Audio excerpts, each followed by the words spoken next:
and welcome to our presentation on Harold Pinter. This is me, Eden, and this is Daisy. Just click the enter button. There we go. Okay, so Harold Pinter came from a working class background. He died at 78 years old.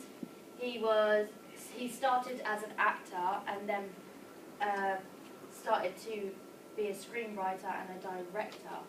He's most well known for his plays, Spawned Adjective, Pinteresque, born into a Jewish family in Hackney. So he first started for drama school twice, and then failing that, he joined a new McMaster's Shakespearean Irish touring company in 1951. He then worked with Donald Wolfett's company as the Shakespearean Irish touring company kind of got him into the industry. So he began to work with Donald. Then Pinter's old friend, Henry Wolfe, requested him to write a play for Bristol University, and this was The Room. This was a play artfully blending comedy and menace. It shows an anxious recluse resisting insidious pressures from the outside world. He became popular and then was asked by Michael Corden to present his next play, which was The Birthday Party, in 1958. He performed in West End shows. A Slight Ache and The Night Owl was on BBC Radio. The Dumb Waiter, accompanied by The Room. The Hothouse Savage, while set in Sate Run, and Rest Home, which turns the dissident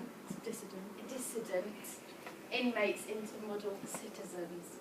The Caretaker, which was performed at the Arts Theatre in 1960, eventually to be seen at the West End. This was his ultimate turning point, providing him with fame and security. And we actually have a video of him. The Nobel speech. Yeah, the Nobel Awards. So we're just going to get that right here, right there. I'm not going to show you all of it because it's very long. But yeah, listen to it.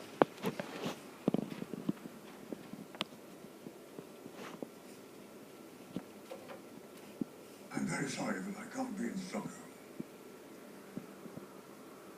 In 1958, I wrote the following.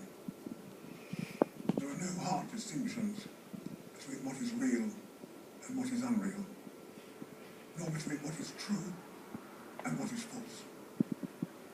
A thing is not necessarily either true or false. It can be both true and false. I believe that these assertions still make sense and do still apply to the exploration of reality through art. So, as a writer, I stand by them.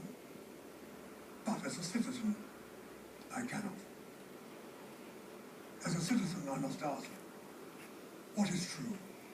Okay, so that's Harold Pinter there for you.